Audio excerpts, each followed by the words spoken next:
Herkese merhabalar. Çiçeğin tariflerine hoş geldiniz.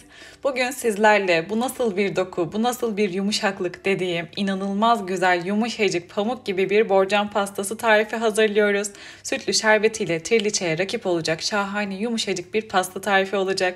Bu nefis pasta tarifini mutlaka kaydedip dene, denemesini istediğin arkadaşına gönder ve kanala abone olmayı unutma.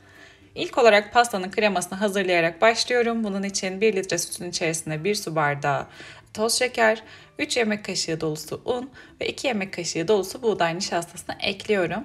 Sonrasında tüm malzemeleri güzelce karıştırarak kaynayıncaya kadar kremayı pişiriyorum. Krema güzelce kaynamaya başladıktan sonra içerisine 1 yemek kaşığı tereyağı ekliyorum.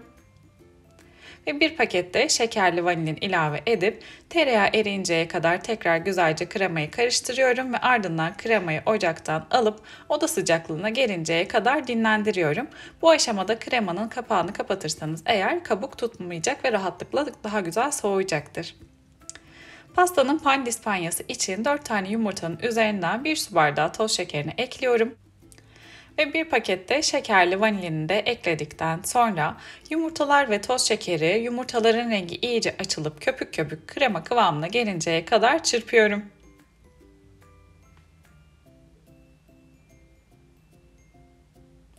Yumurta ve şekeri çok iyi bir şekilde çırptım. Gördüğünüz gibi gayet koyu kıvama geldiler. Şimdi içerisine yarım çay bardağı ılık su, 1,5 su bardağı un,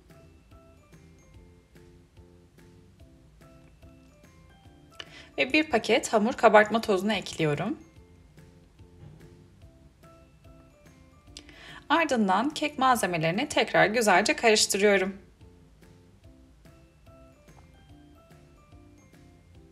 Güzelce karıştırdıktan sonra kek harcımız artık hazır. Hazırlamış olduğumuz bu güzel kek harcını önceden yağlamış olduğum büyük boy dikdörtgen borcamın içerisine hemen döküyorum.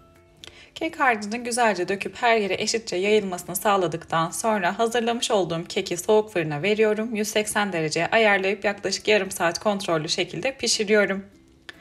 Önceden hazırlamış olduğumuz krema oda sıcaklığına geldi, tamamen soğudu. Şimdi içerisine bir poşet toz krem şantiyi ekliyorum ve krema ile toz krem şantiyi yaklaşık 5 dakika güzelce çırpıyorum.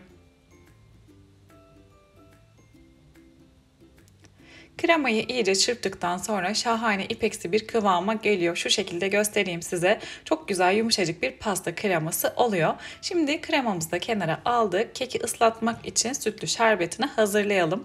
Bunun için 3 su bardağı soğuk sütün içerisine yarım su bardağı toz şekerini ekliyorum ve toz şeker eriyinceye kadar karıştırdıktan sonra sütlü şerbetimiz de artık hazır. Gördüğünüz gibi kek de çok güzel bir şekilde pişti. Hemen kürdan kontrolünü yapıp piştiğinden emin olduktan sonra fırından çıkardım. Kekin ilk sıcağının çıkmasını bekledikten sonra hazırlamış olduğum soğuk sütlü şerbeti şimdi kekin her yerine gezdiriyorum. Kek o kadar güzel ki zaten şerbeti hemen içerisine çekiyor gördüğünüz gibi.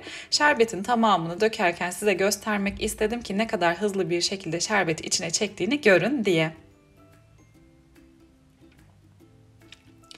Şerbetini de döktükten sonra hazırlamış olduğum kremayı da şimdi pastanın üzerinden gezdiriyorum. Ve hemen koymuş olduğum kremayı da güzelce spatula yardımıyla düzeltip yayıyorum. Eğer tarifimi buraya kadar izlediyseniz yorumlara çiçek emojisi bırakırsanız çok sevinirim. Ayrıca yayınlayacağım yeni tariflerden anında haberdar olmak için kanalıma abone olup bildirim zilini tümü olarak ayarlayabilirsiniz. Borcam pastasının kremasını pürüzsüz bir kıvama getirmek istediğim için bu şekilde bir hamur kesici yardımıyla kremanın üzerini düzeltiyorum. Ve ardından hazırlamış olduğumuz bu nefis gelin pastasını bir gece buzdolabına dinlenmeye kaldırıyorum. Ne kadar uzun süre buzdolabında dinlenirse o kadar lezzetli olan bir tatlı tarifi bu gelin pastası tarifi. Büyük borcamda hazırlamış olduğum gelin pastasını buzdolabından çıkardıktan sonra şimdi hemen dilimlemeye geçiyorum. Dilimlerken her seferinde bıçağınızı temizlerseniz eğer dilimler çok daha güzel ve pürüzsüz bir kıvamda olacaktır. Büyük borcamda gelin pastasını dilimlemeyi tamamladıktan sonra şimdi üzerinden bol bol hindistan cevizi serpiyorum.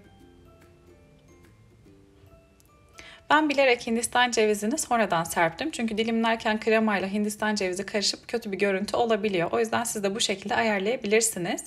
Hindistan cevizini de serptikten sonra bu şekilde hem elimle düzeltiyorum hem de elimle hafif bastırarak Hindistan cevizinin kremaya yapışmasını sağlıyorum. Sonrasında hamur kesici yardımıyla dilimlerin nerede olduğunu ben bu şekilde belirledim. Hani dilerseniz bunu yapmaya da bilirsiniz. Ardından hazırlamış olduğumuz bu nefis gelin pastasını süslüyorum ve sonrasında servise hazır oluyor. Eğer sizler de kolay pasta tarifleri arıyorsanız, bu yaz sıcaklarında hafif tatlı tarifleri yemeyi seviyorsanız bu büyük borcamda pasta tarifini mutlaka denemelisiniz diyorum. Gelin pastası nasıl yapılır diyorsanız sütlü şerbetiyle şahane bir pasta tarifi olan bu tatlı tarifini kesinlikle deneyin. İnanılmaz yumuşacık pandispanyası, üzerinde şahane kreması ile çok lezzetli bir pasta tarifi oluyor. Hemen şöyle kıvamını, dokusunu göstermek istiyorum. Sütlü şerbetiyle triliçeye rakip olacak bir borcam pastası oluyor. Biz yemelere doyamadık. Eğer siz de bu hazırlamış olduğum nefis borcam pastası tarifini beğendiyseniz videoyu beğenmeyi ve bu nefis gelin pastası tarifini denerseniz denedikten sonraki yorumlarınızı benimle paylaşmayı lütfen unutmayın. Hoşça kalın.